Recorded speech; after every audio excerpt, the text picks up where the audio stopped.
I guess I should probably get the other view windows up, huh?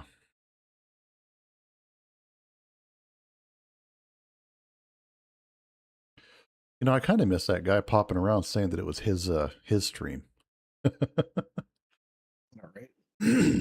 It's like it was weird, but it was some interaction. So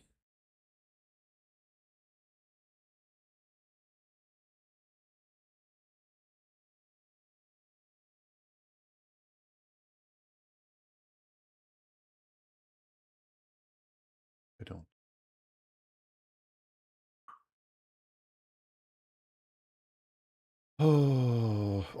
Did you see Lindsey Graham?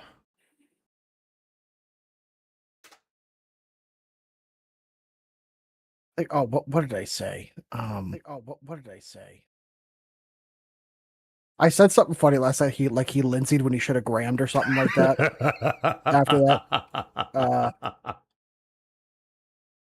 oh, that's good.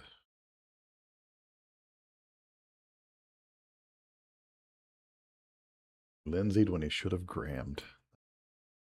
That's solid.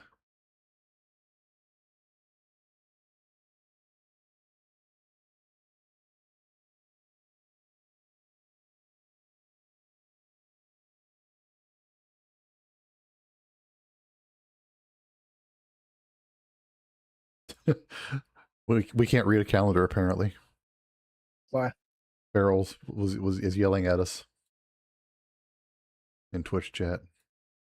Well, here's the thing.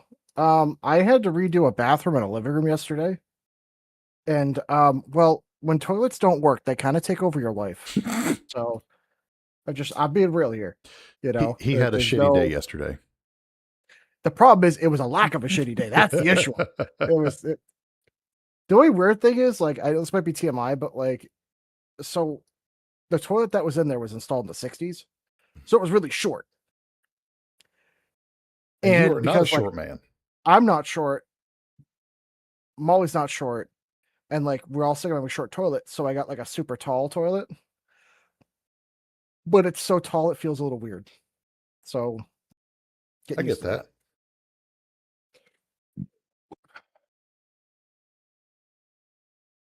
I appreciate that, Farrell, but yeah, we're sorry, but you know, life happens sometimes. Unfortunately, when crap hits the fan, you know, when the fecal matter impacts the rotary airflow oscillator, yes, you cannot dodge it. No, but it's nice for the first time I could think of having not only a working living room, but also like a bathroom that works properly. Yeah.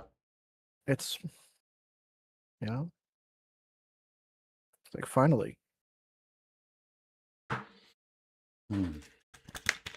Let me tell you, it's one of those toilets that the anti-clog, like you can't clog it. We'll call Kiki. Yeah, we're testing that one out. Let me tell you. Oh yeah. Well, I already installed one in the in-law apartment. It's just, but how old the floor was in the main bathroom, I was like, I really had to call a professional plumber because the flange was all weird and the floor was weird. And last thing you need is, you know, air escaping from things not being sealed properly. So I was like, you know, time to call in the cavalry. But we're good now. We're good now. And I've just ordered on Amazon. I will have new lighting here for next week. Are you holding a pregnancy test? No, it's half of a like a paperclip thing. No, God, no, Matt, no, shut your fucking whore mouth.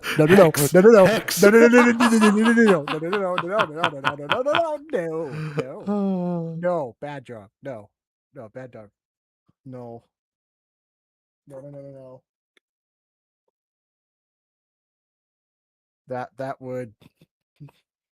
That would send me to the loony bin right about now. Oh yeah, that would.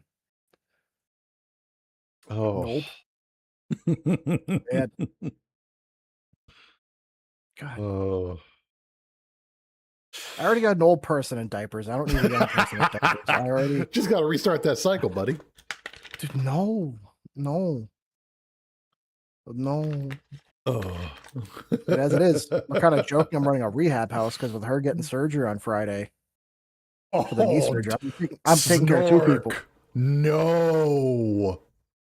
What? Oh, over on YouTube. Yeah. Someone in the chat says, I cast pregnancy. No. No. And Farrell's like, congrats on the No. baby Gibbs. Nope, absolutely not. No.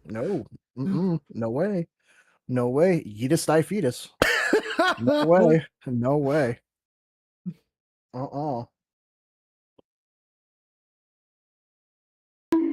Like, exactly. No. Oh, no. Down the road, different story, but right now, hell no. No. Right. No. Yeah, you guys are still getting established and everything, so. I still can't wait for it just to be the 2 of us. Impreg. Yeah. Oh, God. No. He cast Impreg. No, I cast fuck you. That's what I cast. You know, okay, so I'm not much into the whole D&D thing, but Yeah. I've watched some of these videos on some of like the really off the wall D&D spells that like the DMs are allowing and shit. Yeah. If I could do a one shot where I'm allowed to have some of that kind of fun, I could maybe get into it for a night. You know, I cast tungsten balls or like solid blood, something like that. Or, you know, okay, so I can cast water in any empty space that I can see or conceive of, right? Yep.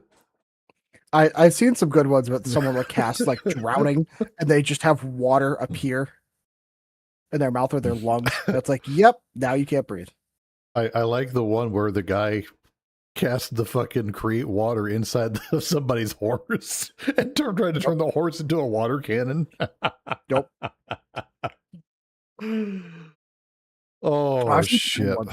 Yeah. I think I saw one of them that casted asbestos asshole. Oh, so they God. just were itchy the entire time. I was like, oh man, that's hilarious. Oh man. Oh, that's terrible. Oh man. Oh. There's some funny ones. There's some really good ones. Yeah, there are. I guess that's my like I like watching other people play D&D, but I don't like playing it. Yeah. Like Critical Role. I can get into some of that stuff every once in a while because those guys are hilarious. Oh yeah. But I also love Legend of Vox Machina on Prime. Yes. It's a great show. New season coming out soon, if it's not already out. I guess my problem is I'm too practical. Cactus crotch. That's funny. Oh, God. Those pubes got hands. Oh, turn someone's pubes into Medusa snakes. There you go. Oh, Jesus. Yeah, tonight's off to a roll.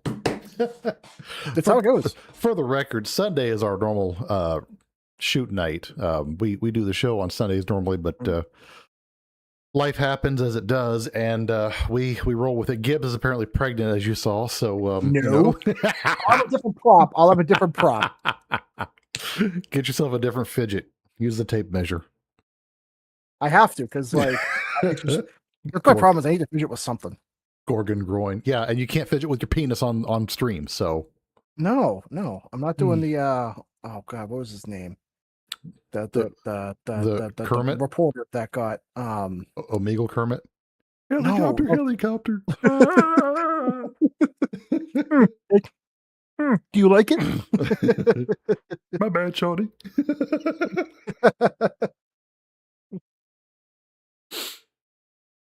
Gorgon groin. That's awesome. Oh man. See, next time we talk to Gibbles, we got to tell him that kind of shit. Cactus crotch, Gorgon groin. Yes. Yep. Add those to his next campaign because I know he does D&D. Oh yeah, I've heard about that. I don't. I have a hard time being a like a bad person in D&D, and the problem is I'd get myself into trouble by always trying to do the right thing and then getting involved in the wrong thing. So I don't know. It's a paladin problem. Yeah. I need to do our shout outs on Discords. Mm.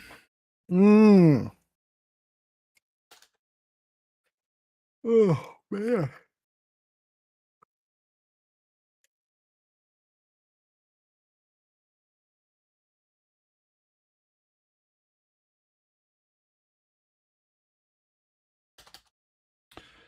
All right, give me just 2 more minutes and we can get started on the show.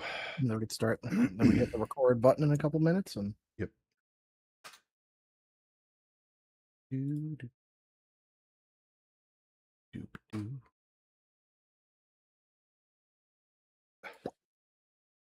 Discord is done. Hit the Book of Faces. the Book of Faces.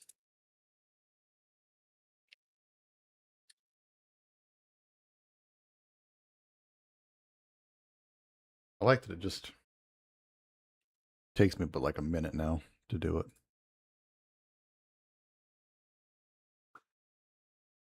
Practice does make things easier. Then why am I so bad at life? Because I've been doing it for a while. Yeah, we've only done it once. True, but the amount of years I've got under my belt. Hey, you're doing better than most. Well, you say that. Hey, statistically, most people live on a couple of dollars a day. So, Okay, that's fair. you know, depends your definition of most, I guess. Yeah. All right. Put it this way: we're all poor compared to the people that visited Epstein's Island, but we're all rich compared to the people in India. So take your pick. You know, it's kind of a just call me wrong, but I don't think you can. Very on par with tonight's wisdom. Here to help. All right. So, are you ready to begin? Hold on. Yep, ready to record whenever you like. All right. And hitting record in 3, 2, 1. Recording is on. Nice. Recording's going. Got a frog in your throat? I can back up a few inches.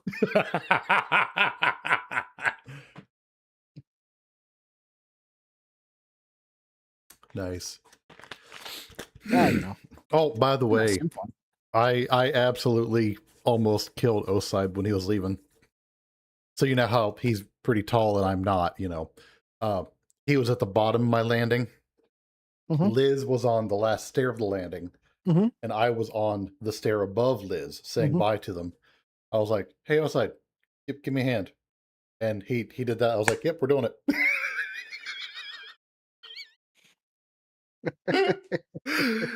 Dude fucking fell funny. over laughing. And she looks at me, she's like, you're a fucking idiot. Oh man. And now we have a May right as we get ready to talk. Giving handy like John Cena. Yeah. The handy that wasn't there. The Yep. Invisa hand. The Invisa handy. Yep. The hand don't. The Handini. That's funny. Oh yeah. Oh man. Isn't that when you sit on your head and then you do that? No, it's a stranger. The handini. Oh no, you're right. You're right. I didn't even think about that. Handini. That's oh, that's good. I'm not gonna forget that one. Put that one in the quote room later. Yeah. All right. Are you ready to kick this pig and light this fire? Yeah, I don't know why you're kicking pigs, but sure. We can. I don't know why you like kicking pigs. Because they make a fun sound. All right. Sync clap in. 3, 2, 1, clap. There we go. We were way off. It was close enough. Well, if you do 3, 2, 1, clap, it should be when you say clap. Okay. You did 3, 2, 1, clap. Like you did like a delay. All right. Clap on clap then. All right. 3, 2, 1, clap. There, we're closer there. Okay. Yeah, we're off tonight. It's Monday. Nothing ever goes right on Monday. Nice. One last sip and then we'll roll. All right. And we'll start the show in my secondary notes back up. In 5, 4, 3.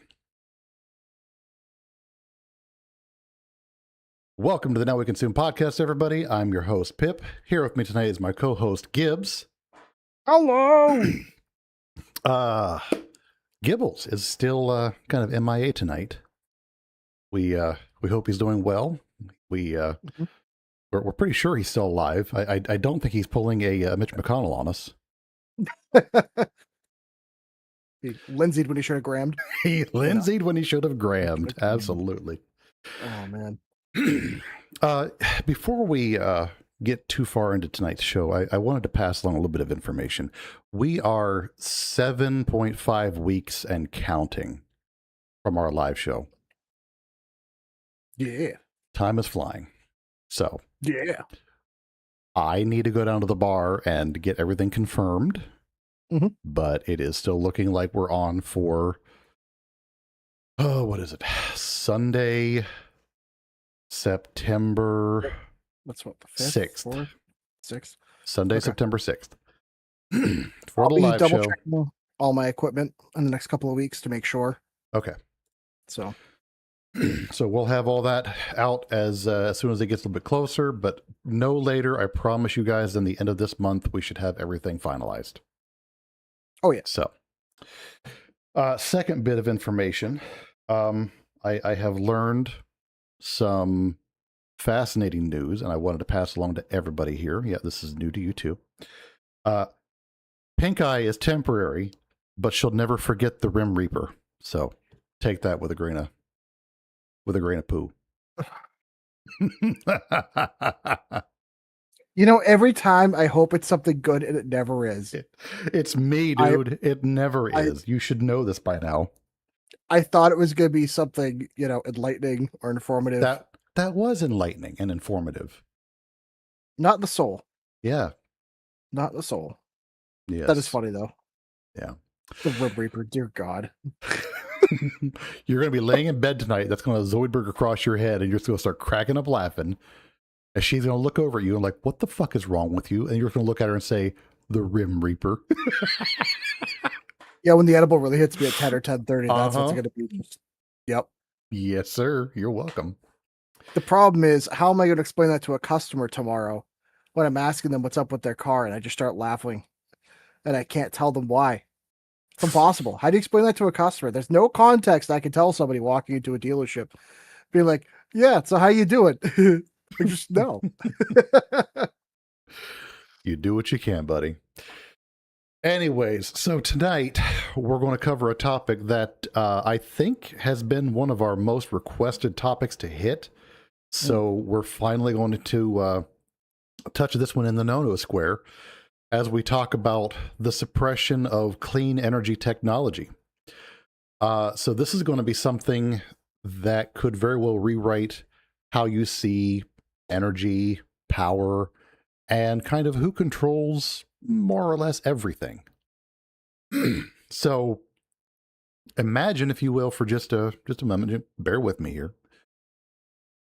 Flip a switch and you can power your entire home for pennies, or drive across the entire country on a gallon of water, or a bucket of recycled plastic waste. What if that kind of technology has actually existed for decades, but the forces that be, which are bigger than you and I, have buried it to protect trillion-dollar empires? We're diving into the clean energy suppression, which, as I said, has been one of our most requested topics. Nikola Tesla's wireless power dreams, water-powered cars, home generators that tap the free energy, ultra-efficient engines, and alternative fuels. We're going to look at some of the wild claims, some, we'll say, mysterious deaths, and stolen prototypes. There's been a lot of economic incentive to kill people because of disruptive technology, and whether or not debunking sometimes serves the status quo. One thing on this show that we have tried to pride ourselves on is not being just another couple of guys talking a bunch of internet conspiracy. We do our best to back up everything with truth. So when we're talking about stories, they may have some conspiracy-esque component to it, but we will always discuss what has or can be debunked. At the same time, we ask that you look at things from the angle of our two favorite words that like to inspire thought and wonder. Those two words are, what if? They're two words that have plagued me in life. They have followed me into some of the darkest bits of my mind. So let them sit on tonight's topic with everything.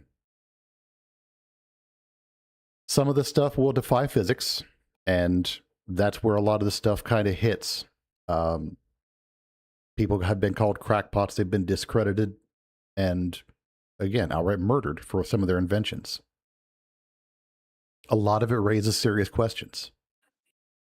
But by the time we wrap all this up, we want you to at least think critically about it.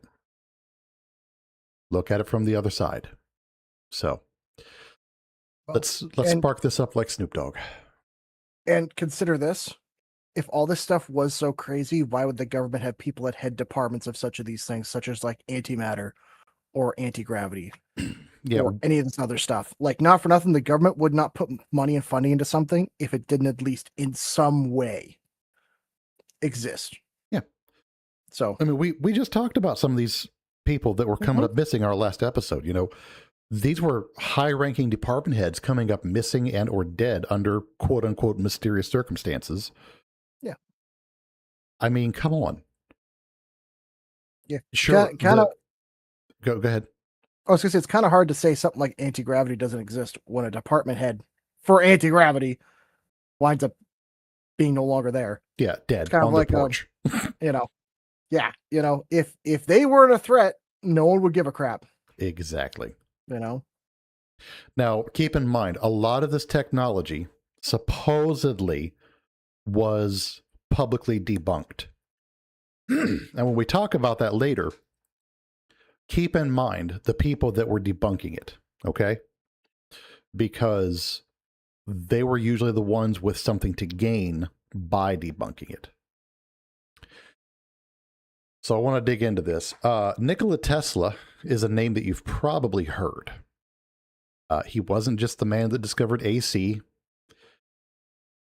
By the early 1900s, he was building the Wardenclyffe Tower on Long Island. If you don't know what the Wardenclyffe Tower is, it was a massive structure meant to transmit power wirelessly across the Atlantic and all across the U.S. He said that there was potential for it to even work on a global scale. That was the man who had a vision. He saw the Earth itself as a conductor, essentially pulling free energy from the environment. He was initially backed by J.P. Morgan. Yeah, the bank guy. He backed him up under the communication promise. But then when Tesla shifted towards free power for humanity, the funding vanished. The tower was never completed as it was envisioned, and it ended up being demolished in 1917. Tesla then died a poor, broke man, and stories persist that all of his papers were seized. That's been well documented. The FBI, the OSI, I think it was before it was the CIA, they raided all of his labs and seized every bit of his paperwork and every prototype that he had laying around. As for his Wardenclyffe Tower, it may not have been a pure business decision or even madness. Morgan couldn't meter free energy. Are there physics limits on wireless transmission at scale? Or active suppression to protect wired utilities and fossil interests? Wardenclyffe kind of symbolized the bigger pattern, which was revolutionary clean tech that threatened the entrenched powers being sidelined. I mean, even by that point in the early 20th century, oil was already making its mark on the world. And JP Morgan could see that this was a big threat to that. Now, here's the fun part. This tech worked. It was already proven in person in Tesla's lab site out in Colorado. That was the initial reason that Morgan ever agreed to work with him in the first place. He saw proof with his own eyes. He saw potential, and more importantly, at that point, he saw profit.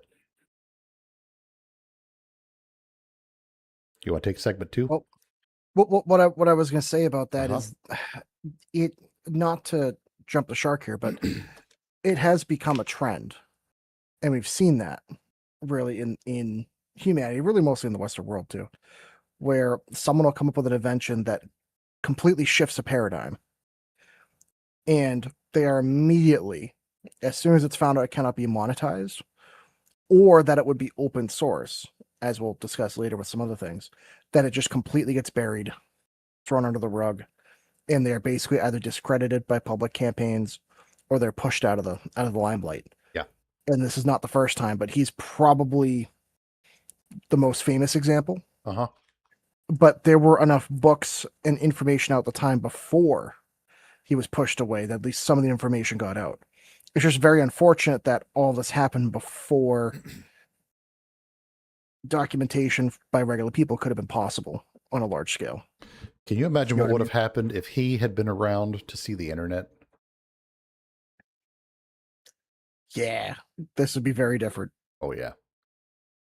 But I guess that's part of the problem that we have, especially in the West, is a lot of our equipment and infrastructure, everything is designed to run a certain way, whether it be the companies, the power delivery, how everything runs. It's not just an entire ecosystem, but it's an entire way of life built around that. So now we're at a point where even if you introduce something like this that could work or could do it, it becomes the problem of how would you utilize it. Mm-hmm. At least back then, before everybody relied 100% electricity all the time, you could have had some development and some different changes, maybe some products made to work with that. Now, especially because of all the interference from all the different radio signals we have and everything else, who knows if that could ever work. I think that's the other catch is, sure, like we do have wireless charging, for example. That's because it basically uses like a magnet kind of thing and it's really close. Yeah. So like, yes, we know obviously you can transfer power without it being through a physical medium other than the air. That we can sort of do. But I wonder now, with the amount of stuff we have going on, I wonder how much that would affect it. Have you ever seen microwave power transmission? Not in detail. Okay, so let me segue for just a second. Mm-hmm. There are a couple of people that are companies, namely China, that are looking into space energy generation and beaming it down wirelessly to Earth via microwaves. So they can use solar in use. Space. Correct. See, that's the way to do it. There used to be a show on Discovery that pioneered or showcased pioneering technology. Wireless power transmission was one of the things they featured. They were using microwave power transmission. Wow. And they had a sensor in a helicopter. They flew it out like 5 miles, and they were still able to get a reading off of this like garage fucking Tinker Toy setup. 5 miles out, they were getting the reading that they were expecting. That's wild. Because I mean, technically, I guess all it is just basically just atoms moving, just particles moving back Yeah. and forth to transfer that. So you just have to have it intensive enough and focused enough to keep that going. Yeah. Because I've never really thought about this like really in depth now that we're actually having the discussion. But God, if you could actually figure out a way to beam power, that would change the world overnight. Well, not overnight, but over the course of a few years. Well, think about this. If you could beam power to a remote site, disaster recovery, battlefields, Yeah, that's what I'm saying. that's the kind of Remote technology towns, that, yeah. yeah, that's the kind of technology that we're kind of talking about that would change some of the footprints of these other industries. See, was the Tesla Tower, was that, because I don't know a ton about it. I've heard about it before, but for Wardenclyffe Tower, and was it like undirected energy? Yeah, it was Okay, broadcast just like a radio signal. that's what I thought, but I it's been so long since I really like looked into it. Mm-hmm. So then I guess God, wouldn't that be funny getting too close to the Wardenclyffe Tower and just your ears start buzzing, the fillings in your teeth start going crazy. You're like, wow, You open your mouth for a yawn and you hear the Phillies playing. there were people that happened to Uh-huh. and crap like that, which is just, it's crazy. Back in like the 20s when they had radio towers that were so powerful, 20s and 30s, that people would walk by it and hear what's going on in their head. Imagine the amount of schizophrenics that happened that just out of nowhere because of that. Oh man, You good know, lord. that I liken to the first person that ever heard a parrot talk back. Yeah, yeah, yeah. Yeah, you know what though? I wonder. I wish there was like when you die and there's like global stats in a game. I Mm. really hope that as a person, if we do live in a simulation and we die, I want to see the global stat of the amount of people in human history that were killed, specifically because they said they heard something weird that was just a parrot or some stupid animal, and they're like, "Nope, you're crazy." Like, God, that would be probably one of the funniest stats. Feel bad for them, but like that's hilarious. Yep. Hookbill. That's the most terrifying bird I can think of. Is that the one that sounds like a siren? Not like No, a siren. it sounds like a machine gun. They're like as big as a human, and they Oh, yeah. walk around and they just clack their bill, and they sound like a machine gun. What do they call it? A hook bill and not like death bill? I don't know. I call them Battle terrifying. MG42 bill. I don't know. I call them the nightmare fuel. Anyways. All right. So on to water cars. Yes. So in the 1990s, Stanley Meyer and his water fuel cell, he claimed a device using resonance, not standard electrolysis, but a resonance, to split water to hydrogen and oxygen to power a dune buggy. Just water as a fuel, nothing else. And the exhaust came out water vapor. He went from LA to New York on 22 gallons, which that is insane in and of itself. Mm-hmm. A court called it fraudulent in 1996. Mayer died in 1998 after a restaurant incident where he allegedly yelled about being poisoned. His prototype reportedly vanished from his garage soon after. Similar tales haunt other inventors. Now, that's not actually the only person that's done water cars. Actually, there's been quite a few. Yes. The scary thing is if you do the chemistry, you can produce enough power. Whether it be, some people will use it to either power an electrical generator, some will use it as like a steam method. There's a few different ways, but you can. It's difficult for the average person. Yeah. To figure it out. Like, you definitely have to know what you're doing. So, but again, the problem is, how the hell, like, even if you made a water car, there's no company on the planet that would sell it because they're not going to make money off of it. Because unfortunately, here's the other problem: it needs far less maintenance. Yeah. Far fewer parts. Yeah. Let me talk a quick second about some of the car technology that I know of that has come and gone and has been relegated to the past. Yep. Like the Ford EV1 was too efficient. They recalled all the ones they made. They actually went and confiscated them. And then they destroyed them all. It was too good. And that was back in the 90s. I remember seeing prototype hybrid vehicles that essentially had what amounted to a small generator that ran in the back of the car, and that powered or recharged battery banks on the car. Mm-hmm. And it just had an auto switch. So you would switch from one battery bank to the other mid-drive, seamless. I mean, we have UPS systems in the world right now for everything. Yeah. So seamless transition from battery pack to battery pack. The generator would recharge one while you use the other one, and it would just cycle back and forth. And the math came out to be like 100 and some miles per gallon because the generator was just an engine at idle, was what it amounted to. And more importantly, it's at the most efficient point in its RPM band, and it's constant. Yes. So it's much less wear and tear, much less maintenance. That is what you consider like the locomotive hybrid method, which something I know we've been talking about forever, which is that's the way you should do a hybrid. To be honest, why they do it any other way, to me, is stupid. Yeah.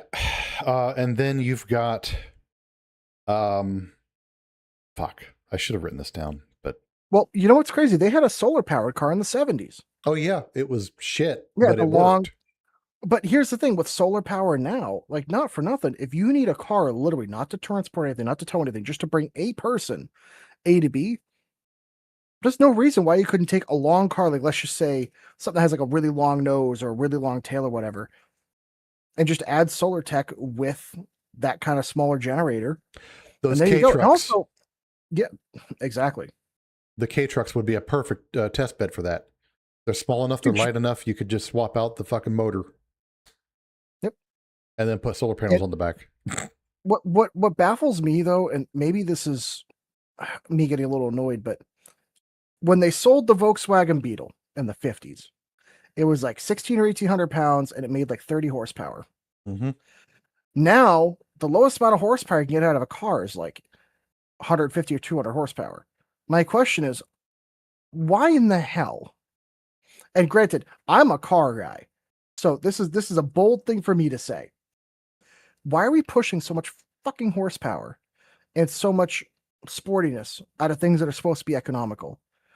You don't need all that power. For most people, if you're just doing 65 doing highway speeds, like my grandparents had a Beetle for a little while, and yes, it sucked on the highway, but if you're doing 45 or 50, even with 30 horsepower, it was still crazy fuel efficient.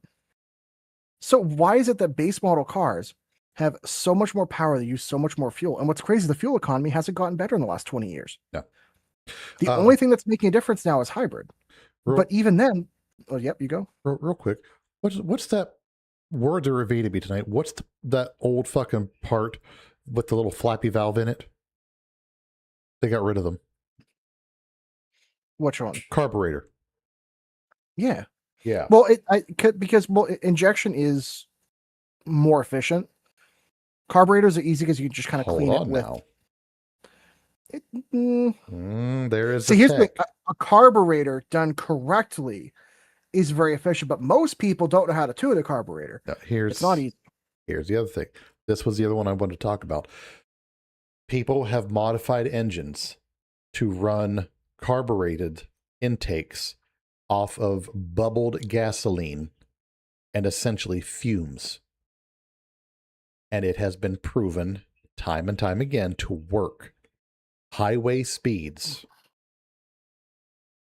Because, I mean, realistically, if you're just maintaining speed at highway, especially if it's aerodynamically efficient vehicle and it has good enough gearing, you don't need a lot of the guy just took a fucking square-bodied pickup truck and modified it.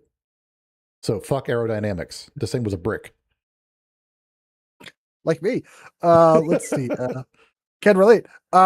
Yeah, I mean, I've heard about that, but I don't know a lot about it. But I do know that as long as the air-fuel ratio stays the same or stays proper, it'll run. Yeah. The fuel economy on this thing was something like 80 miles per gallon in a square body. Possible. So it would not shock me. But then the problem becomes if you make the vehicle too good, you don't make money off it. And that's the bottom line of this whole episode. Yeah. Because so, for example, if your vehicle never needs to be serviced or never needs anything else, any parts replaced, maintenance, you're not going to make a ton of money off it. That's why, and I hate to say this too, the Tesla vehicles, a lot of them in a lot of ways do save you money as long as they're reliable. But God forbid that battery pack goes wrong or a motor goes wrong, then you are screwed. So, yeah, because a battery pack for I think a Tesla Model 3 is like 22 grand last time I checked, 24. Yeah, they're not cheap. No, basically after 100,000 miles, 150,000 miles, if it goes bad, you're basically upside down on it. That's the problem. But Yeah. anyways, so let's talk about this in a more broader theory.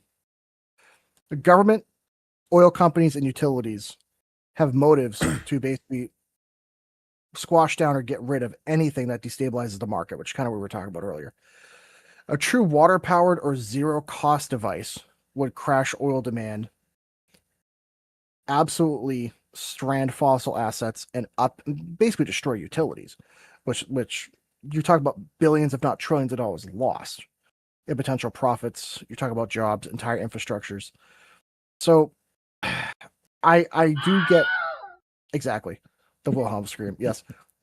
I understand why they do it. It just sucks that we don't have a chance at like doing that stuff, or at least having the option. Because again, like for instance, hydrogen power, for example, that was another one that many companies have tried that it just keeps having issues. Yep. And it's not necessarily related to hydrogen power. It's related to the government allowing different gas stations or fuel stations to actually store hydrogen or have it available. It got so bad that even in LA, if you bought a hydrogen car, I believe last time I looked, there were only like a handful of gas stations. So it's like, great, you bought one in LA, which is the most eco-friendly place around in America, basically, and you still can barely fuel it up. Yeah. And the tech's been out for over a decade. Yeah. Hydrogen had promise. They just it's hydrogen, and it's still got that scary Hindenburg tie to it. So Yeah, but when you surround the fuel tank with a gas that makes it inert, yeah, it's a little safer. I don't know. There was a tech that came out, pellets in the tank that would create hydrogen on demand, essentially. Yeah.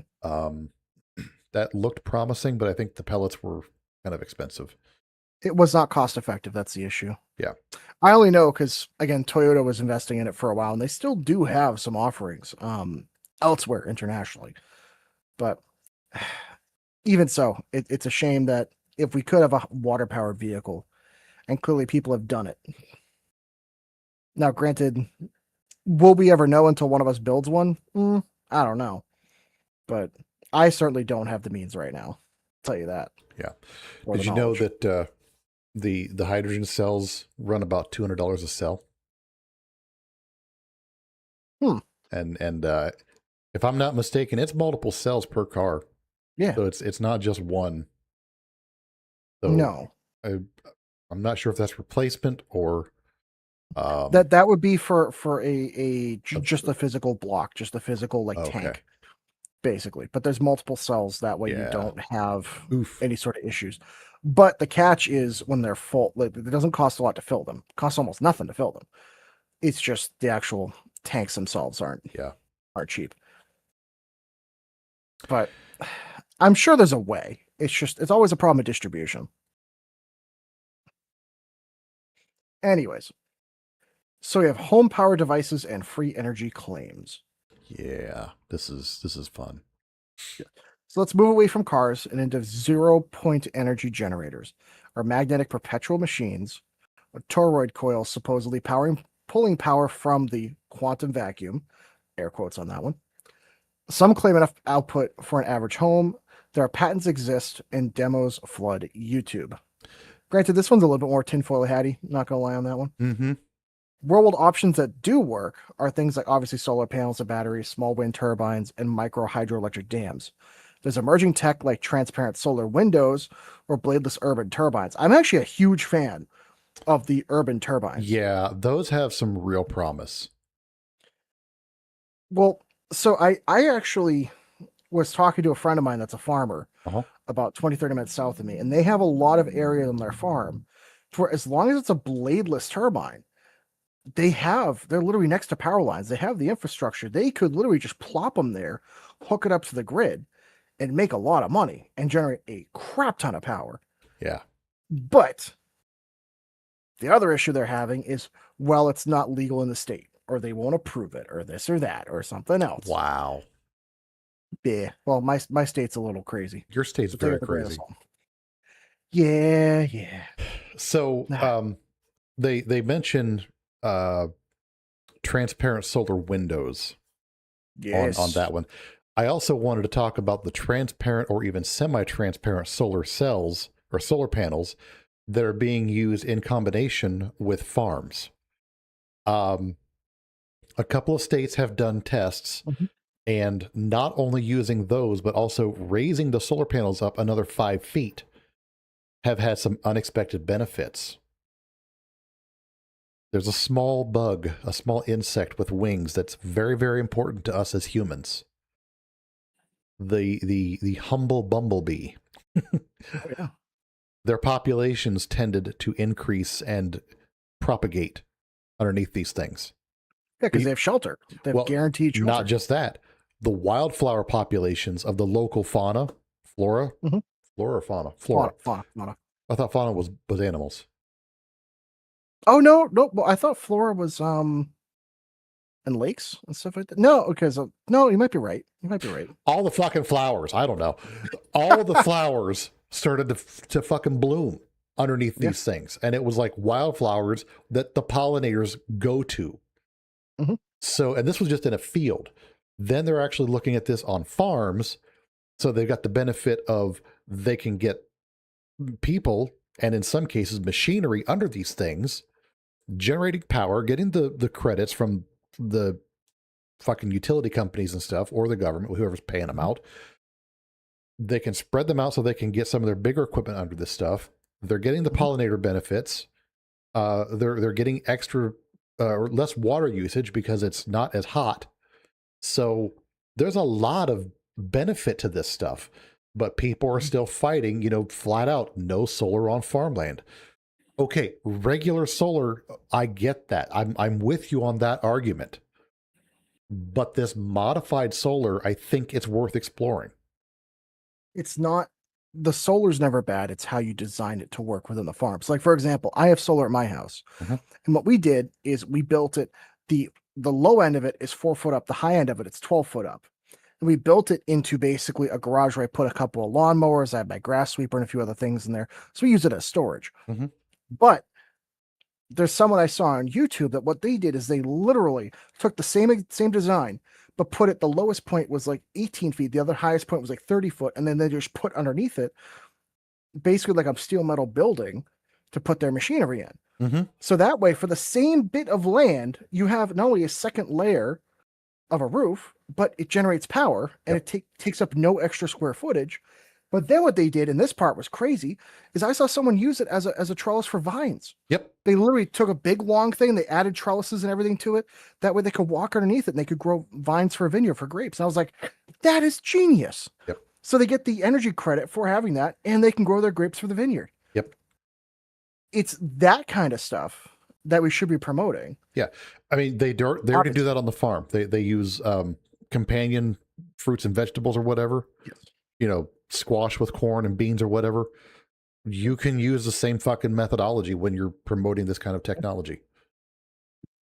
So now, as far as like the 0-point energy generators, there's a lot of stuff coming out that's disproving the debunking, as you want to say. The shit might actually be real. It's possible. But the thing is, A, it's hard to tap into, and B, if it is able to be tapped into, well, right now there's no way to tax it.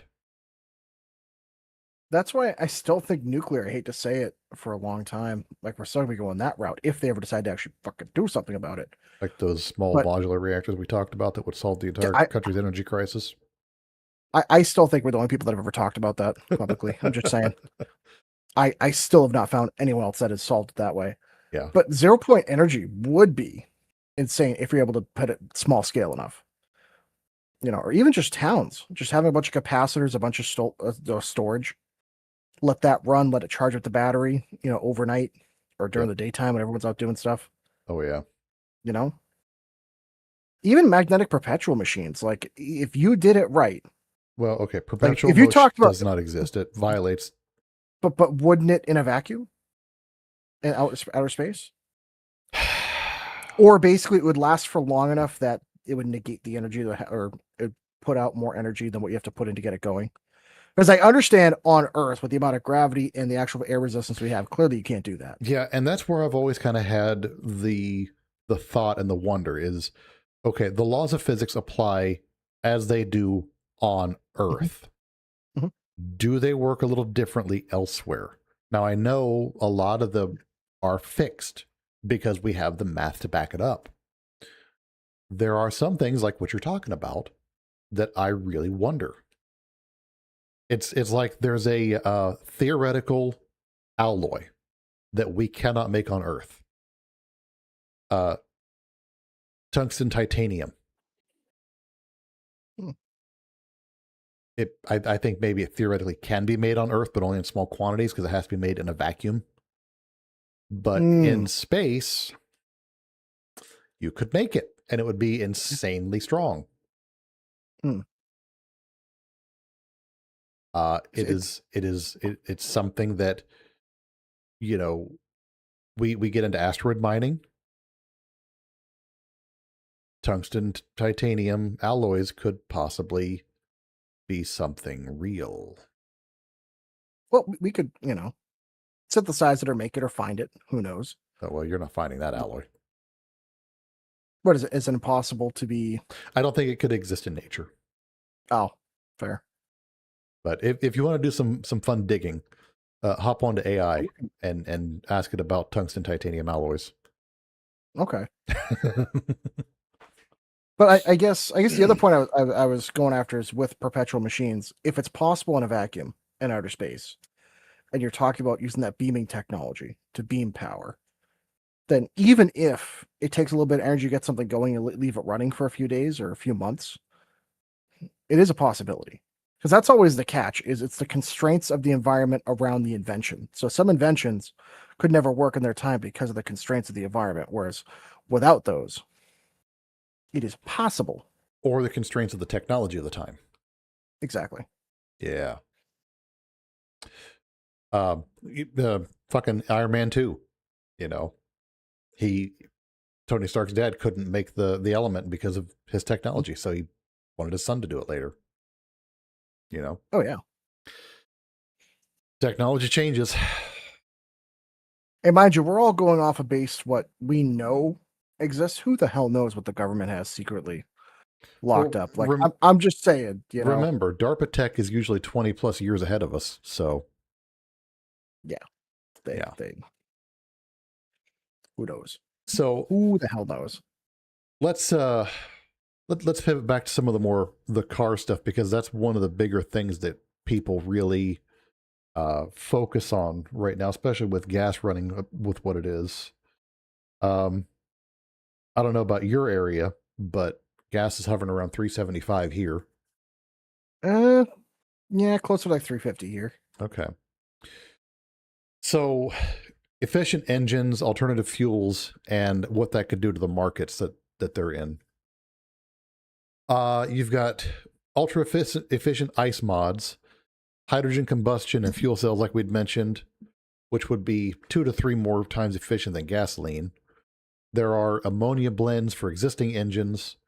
All of that stuff has kind of come and gone and been proven, disproven to be maybe okay, maybe just not cost efficient. The early EVs outnumbered gas cars around 1900, but they faded. And it wasn't really because of what you think. Hemp advanced the biofuels, but we all know what happened to hemp. Once polyester became a thing, hemp got outlawed. You know what's crazy? I still don't see that much hemp clothing. Yeah.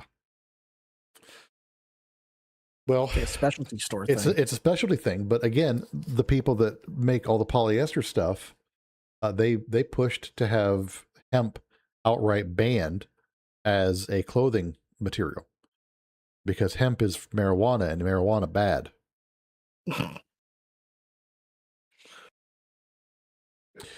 But I'd like to tell you about a story. I'll tell you a story about a man named Julian Brown. This is a young inventor out of Georgia. He's a dude in his 20s who is turning plastic waste into usable fuel called plastiline. I just want to say before we get into this, he's been documenting everything on TikTok and Instagram. He's been making everything very public for a very specific reason. I've got this. Yes. I have that reason called out. Okay, good. He's using a process called microwave pyrolysis. He heats the plastic in a low oxygen environment, actually in a vacuum chamber. And he's now using solar powered reactors. He had solar panels donated to him. So his process is now completely solar powered. And that's fucking awesome, I think. Oh, yeah. The plastic. That's the goal. Yeah. He's actually getting a modification done for the next run to get this all into a mobile van type deal so that he can make plastiline on the spot for people. Yeah. Wow. He's refining the technology every time he gets shit done. So if he gets this right, India will be the richest country in the world because of all the plastic laying around. I know, right? All the inbreeding and money you could think of. The plastic breaks down into vapors that condense into crude-like oil, which he refines into 100-octane gasoline, diesel, or even jet fuel alternatives. There is no ethanol, so it stores better, and it doesn't absorb water. It takes about 10 pounds of plastic waste to yield about a gallon of fuel. I think that's a pretty good turnaround for what's just garbage. Yeah, well, that's the thing. Yeah. The only thing that kind of does suck with that, though, is does it have a byproduct that you're able to reuse? Because carbon, I think, is what's left. I remember seeing he had these like carbon balls that were sitting in the back of one of his mills. And I don't know if it's like good usable carbon or anything like that, but if so, it could be turned into something, I'm sure. Okay. It's the only thing that kind of stinks is like if you burn off all that plastic, then you're just going to be making a lot of plastic. But as an alternative, that's awesome. Yeah. So this whole technology bit, he started tinkering with the idea back in high school. He built his very first reactor at 17, and he's now on prototype version Mark V, which will be as I said, a mobile solar-powered continuous system on a trailer with deployable panels. As you said, he's publicly demonstrated this. He ran a Dodge Scat Pack and even recently a Rolls-Royce in front of crowds. His nonprofit angle through Jab Innovations, and if you're at all interested in this stuff, his social media handle is Nature Jab, if you want to look up his work, focuses on community donations to scale this and end plastic waste. This is not something like vaporware claims from the 90s. It is transparent, it is well documented, and it addresses two crises at once, which is plastic pollution and fossil dependence. Now, like you were starting to say,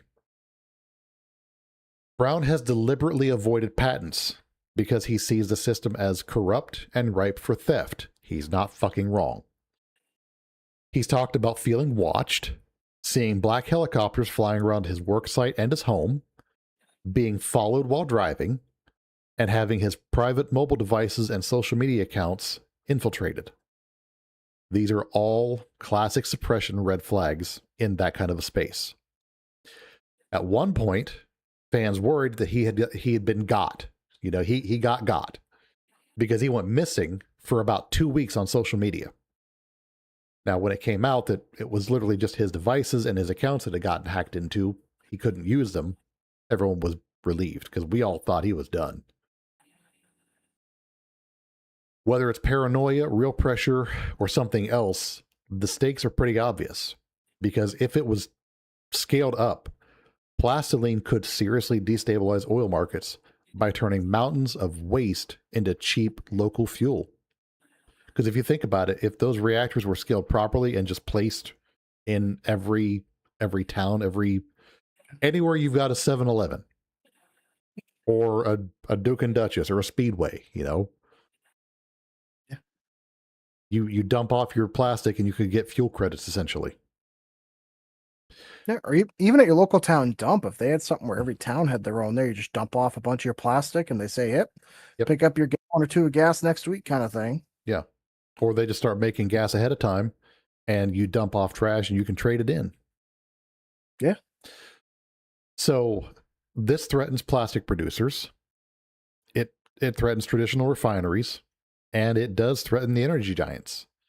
Yet here's this kid building it in the open, crowdfunding, and doing live demonstrations.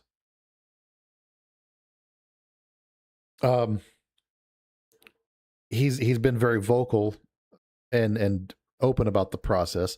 He did not invent microwave pyrolysis. That's a technology that's been around since the 60s. He has been trying to miniaturize everything, make it efficient, and get it to be solar powered. That's one of the big things he's been pushing. So kind of the hopeful side of this entire episode is that innovators today have social media, community support, and cheaper tech to bypass old gatekeepers. But it also does kind of show a pattern. Disruptive clean solutions still attract scrutiny.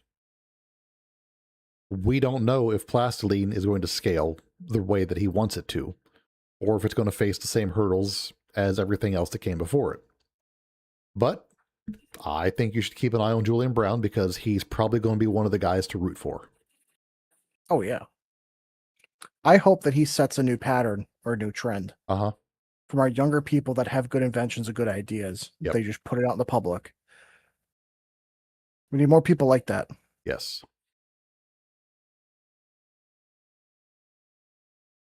All right. Debunking as suppression. Yeah.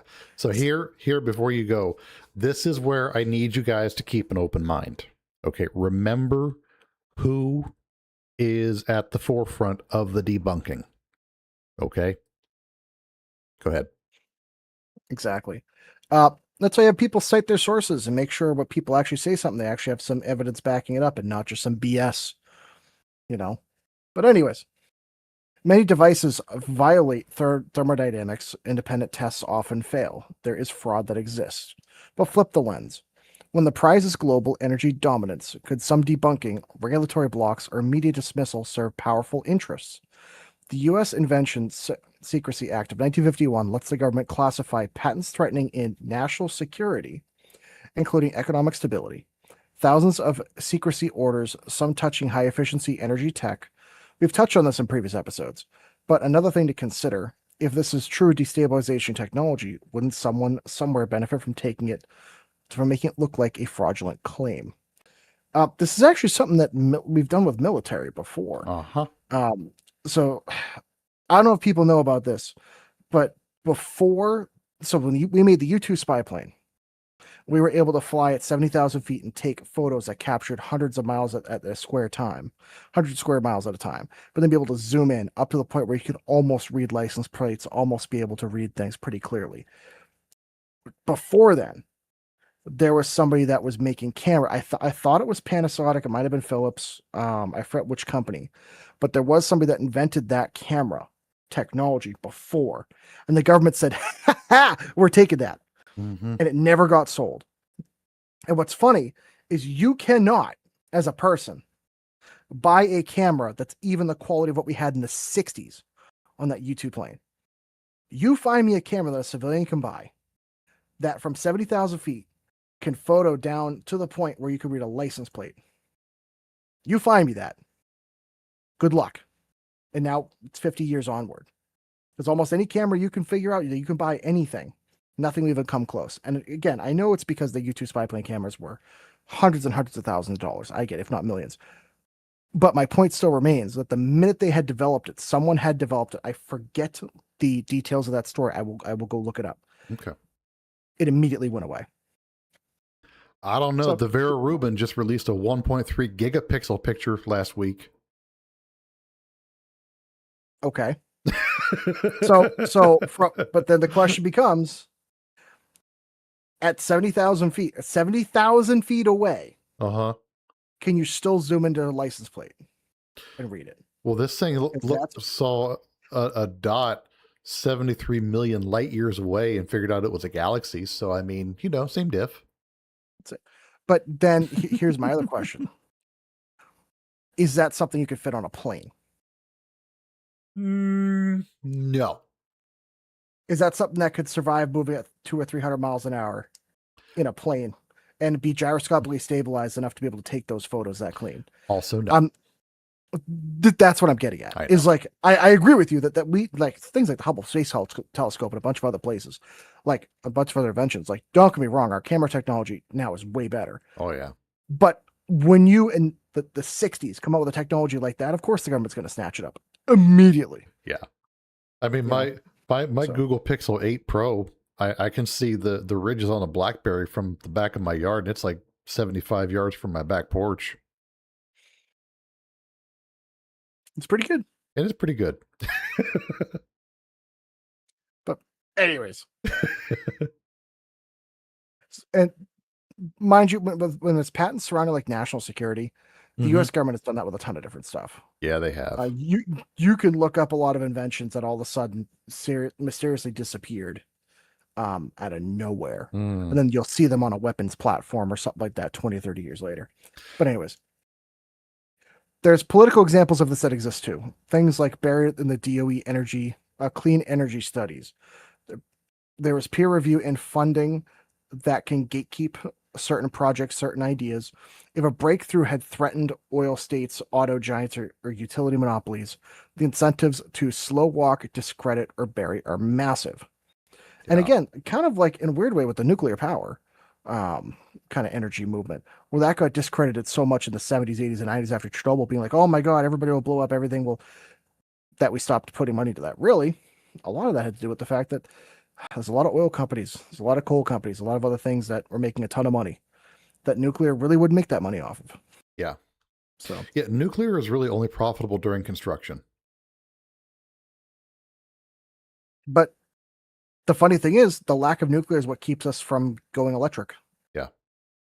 So, because weirdly enough, I don't know if you guys have noticed this, but look at where some of the oil companies are putting their money into. Because weirdly enough, like Tesla and Rivian and Fisker and a few other electric car companies, they're starting to get some investments from some very interesting companies. So if anyone wants to look into that, you'll see where that money's coming from. But anyways. Fisker, I barely knew her. That's the old joke. It's Fisker, by the way. Oh, okay. But anyways, that said, there's real progress that happens out in the open. Solar and wind costs have plummeted, which is true. Mm-hmm. Clean tech drives GDP growth. Hydrogen and R&D advances. Suppression might delay, but physics and markets ultimately win when something truly works. Demand is reproducible, transparent demos, but you question authority and the rebels. And I would agree, definitely you should question, no matter which side of it you're on, whether you're pro something or against something. It doesn't even matter if it has to do with any of this stuff. Look up some data on both sides for any discussion, but particularly with anything that has to do with energy production, dependence, any sort of new tech, that kind of thing. It always is good to have a bit of healthy skepticism. Yeah. And also, like, ask people to cite their sources. Like seriously, like, actually look into where they're getting this data and their information. Because a lot of times you can find it, be like, oh yeah, they did this study, and this study's owned by the same parent company that also owns that company that owns the product. It's like, well, great, that study doesn't mean jack crap. Yeah, it's like the cigarette companies funding a study on smoking to say that it's safe. Yeah, in the 60s, like, yeah, it doesn't cause cancer. Yeah, no, it's fine. It's fine. Yeah, yeah. And then now the vape companies are doing the same thing. Uh-huh. Like, oh yeah, totally. No, it doesn't do anything. It's like, yeah, sure, it's less harmful than cigarettes, but it's still probably not good. Right. You know? Hell, it's like Zyn packs. Those little Zyn packets that you stuff in your foreskin. Those just recently got hit with a thing because they have to put a warning on them. Sir, if you, I don't, that's all I'm gonna say is just,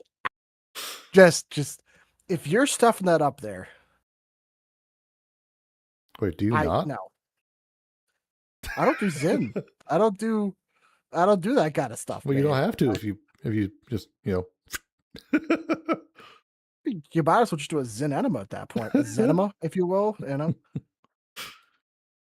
But that stuff, it's crazy. That stuff's really popular in Europe right now. Oh yeah.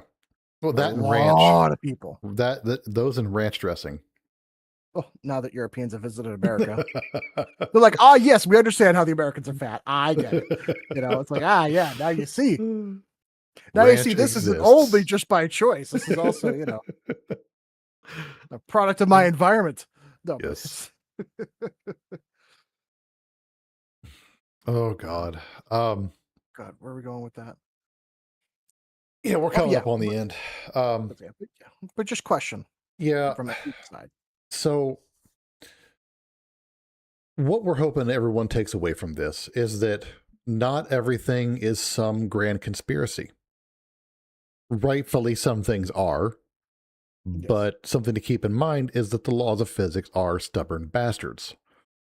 Many failures are genuine.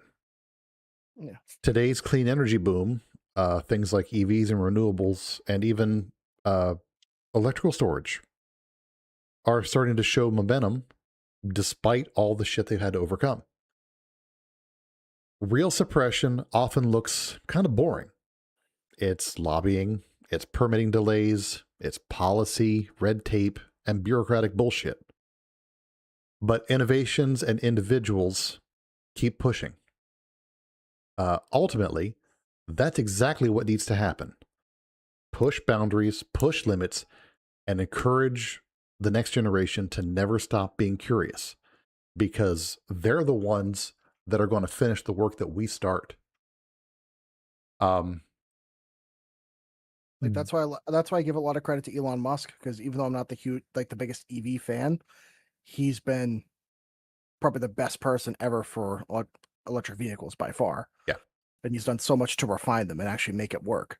And because of him, there's other companies that can go much further with it.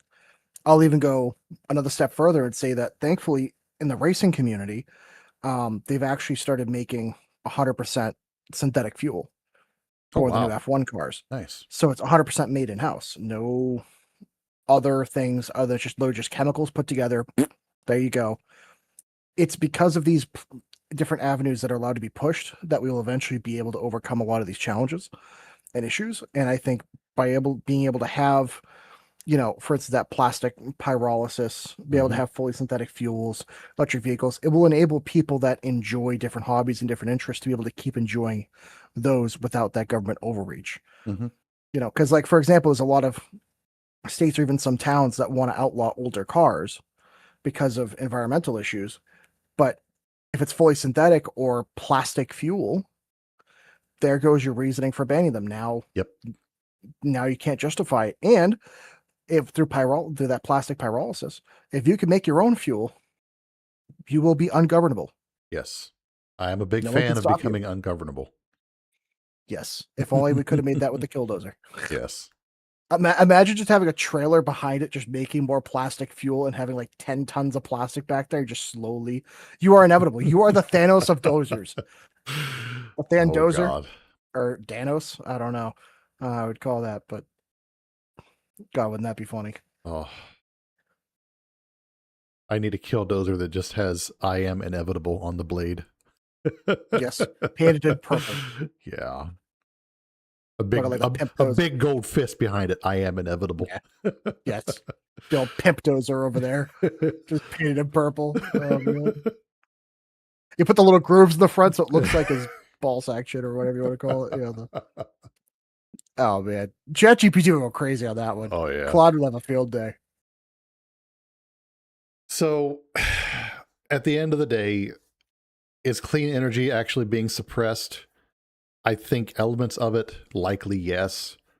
The economics, the policy, the human nature, yeah, probably. Full sci-fi conspiracy, maybe, maybe not. That's a little bit harder to prove. But either way, the future is not written. Remember, there is no fate but what we make. Good old Sarah Connor reference. Hey, that's the truth. But so what can you do? Install solar if you can. Support transparent research and development. Demand better policy. Research patents. I highly encourage you to research patents. Holy fuck. There is a treasure trove of information out there. You are allowed to build something off of a patent because the patent describes the entire process start to finish. You're just not allowed to sell it. But you're allowed to make it for your own use. Exactly. More importantly, share this episode. Tell your friends about it. Tell your friends about the show.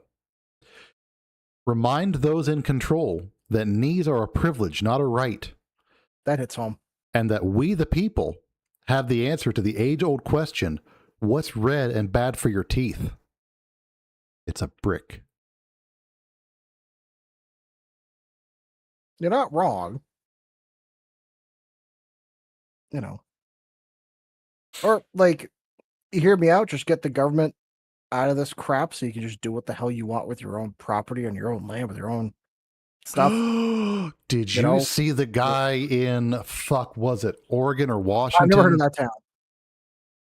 That's an interesting town name. Was it? Well, uh-huh. Local town of was it? Yeah. Was it Oregon or was it Washington? Interesting Indian tribe. You know? Got arrested and sent to jail for collecting rainwater on his own property. Yeah. Are those level 4 plates? Right. Oh, I don't advocate for violence, but oh no, I advocate for violence in that case. I'm advocating for it. Get violent.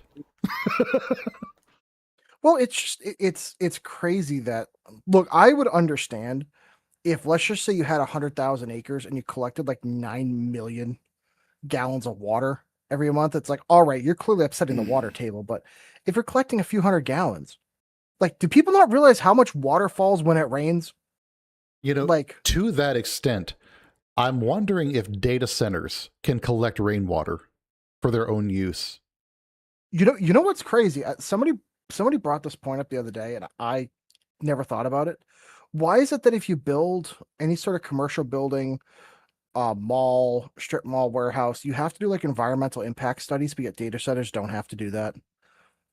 Well, they pay to not have to do that. That's why. Yeah, but like, who's accepting the payment? Exactly.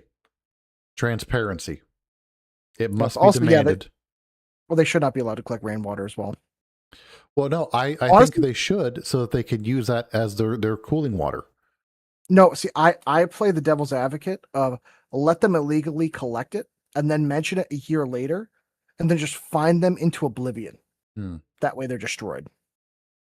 You see, I'm doing a lot of work with AI right now, so I can't completely say that AI is terrible. Yes, as much as I tell you guys to be careful with AI, I'm using the fuck out of it. I'm abusing it even to make shit. The catch is you're not doing things that destroys people's jobs or like replaces their jobs. You know what I'm saying? Well, I probably replaced a couple of programmers. But the point is, like, you wouldn't be paying people to do that anyway, because that would be. Oh God, no. That's what I'm saying. Like, it's not like you're, instead of going to this business, I'm going to my AI data center. Right. I couldn't do this before, and now I can. It's the difference between a tool versus like a replacement. I think people need to like realize that. Like, for example, like, I know you messed around with some AI music. As someone that's a professional musician that makes everything from scratch, I am not offended if you do that. Yeah. Because guess what? You're doing your own thing. That's cool. You know what I would be annoyed with? If you took my music through an AI generator and then made music and then sold it. Yeah. I'd say, then you're a dick. That's a problem. Now, see, but like, now you bring up a really valid point. I made some AI music. I was able to do something that I do not possess the talents and or skills to actually do, because unlike you, who is a talented musician, you can play fucking 20,000 instruments. I can play a fucking potato on a rock. So, but because of that, you're able to get the ideas in your head. Yes. Onto something. And that's the whole point of AI. That to me, at least. Now, so I'm not going to say what, obviously. So I've made AI music. I did release an entire album. If anyone's interested, I'll fucking share some information. But Oh, wait a minute. You know what? I can show you how to put that on Spotify and everything. it is on Spotify. Oh, I didn't know you put it up there. Oh yeah, it's been released on like all the big platforms. I've actually made like 80 cents on it. And you didn't tell me, you dick? Oh, I thought I did. No. It's a weird kind of music because there is like a weird. I went down a rabbit hole. I was kind of high when I had the thought, but I did create a whole new holiday on this. So I made the holiday first. It's very adult themed and oriented. And then the music came later because it just supported everything. I'm calling the whole genre smut metal. Which is very apropos. It's accurate. It is not to be listened to around kids, like at all. You know what though? Hear me out on this one. I won't say exactly what I mean, but we should see if we can make theme music for a certain orange website. I probably already have a song. It's in that list I have. Not the stuff I released, but the other list. But okay. Okay, so I've made music. Yes, which is awesome. Gibbs and I, as a side project, are working on a game. Yes. Not saying what, obviously. It's something we've been working on for the better part of 10 years at this point. Put it this way. We've had everything in place, but let's be real. Neither one of us have the money to hire a programmer to do it. Well, not only that, but there was a physical portion. Oh, true, yeah. Neither of us are artists. That's where we got hung up the first time. Yeah.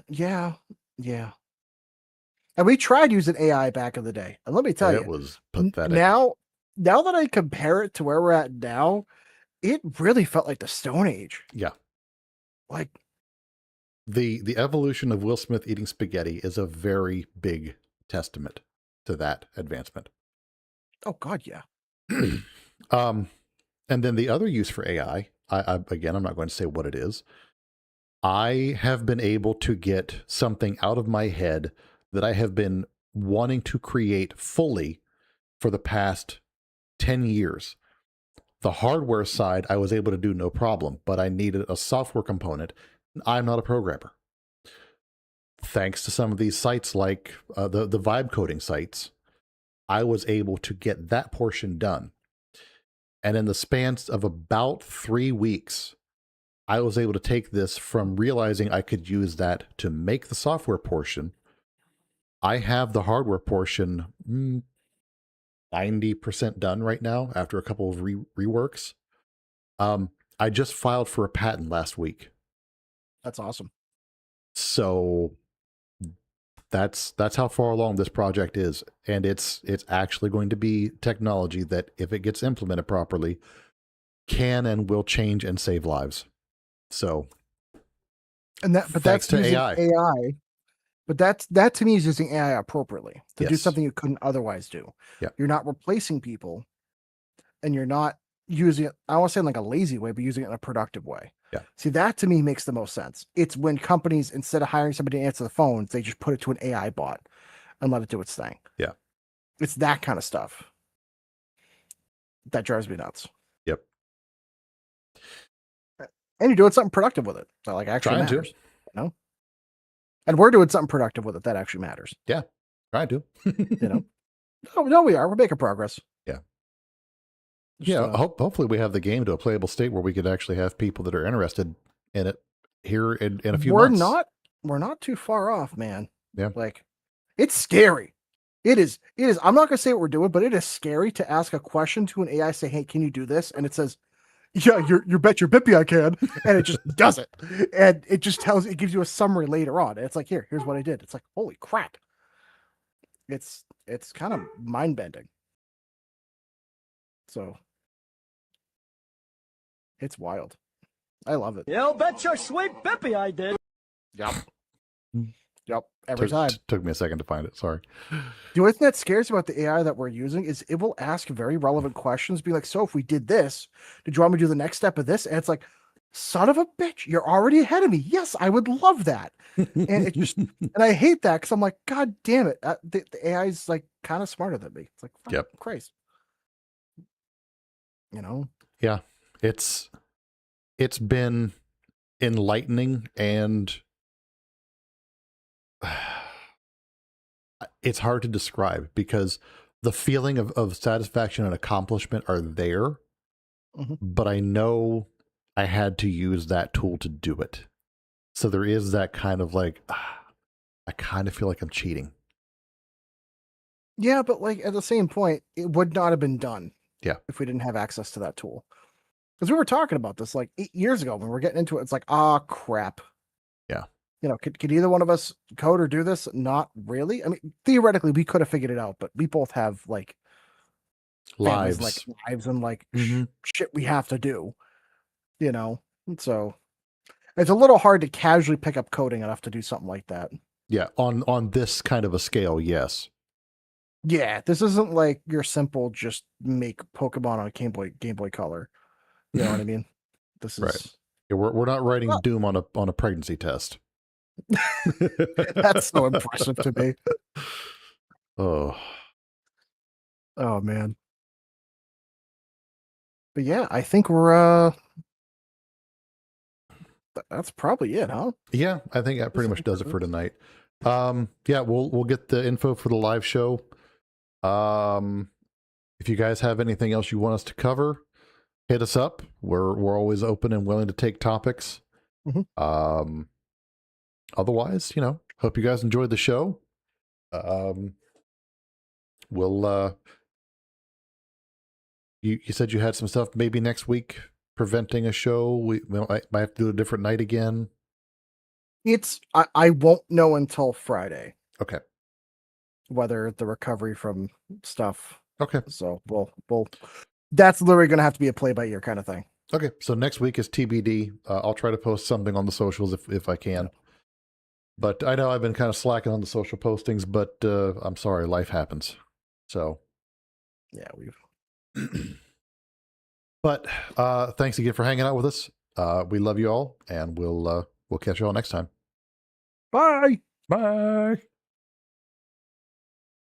All right, recording stopped. Same. And exporting. This is, what episode is this? 26. Season 2, episode 26.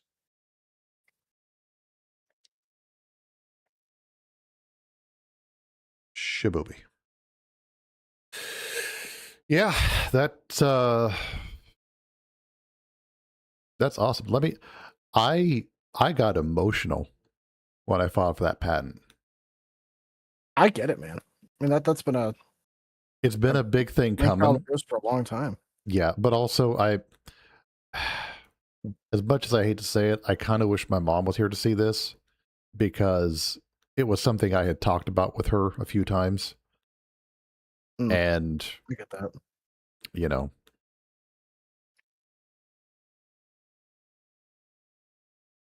So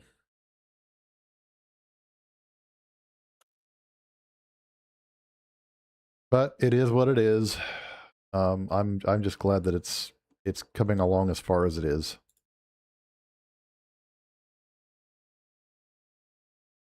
Was actually supposed to have a phone call meeting with the head of a national organization today, but she had to reschedule last minute. Oh? Yeah, it's the head of a organization that handles products of that nature. Oh. Like in that line. Oh. Since you know what it is.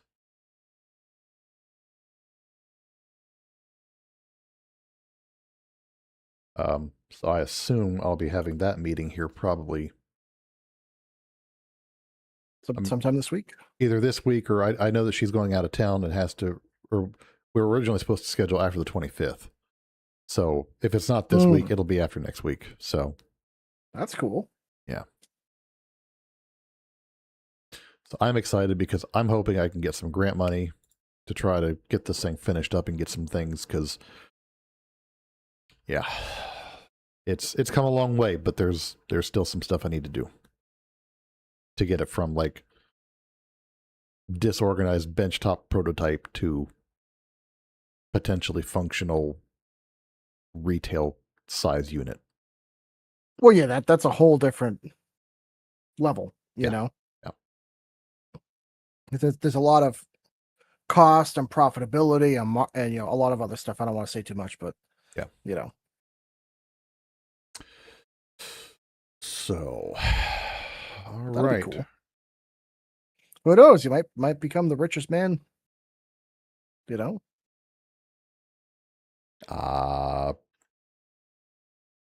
If it saves someone's life, that'll be worth it. True. Honestly. But all right, I think we'll go ahead and kill the feed. Looks like it's died off just enough, so we'll go ahead and end the broadcast. So if there's anybody still hanging out, thank you all. We appreciate you, and we will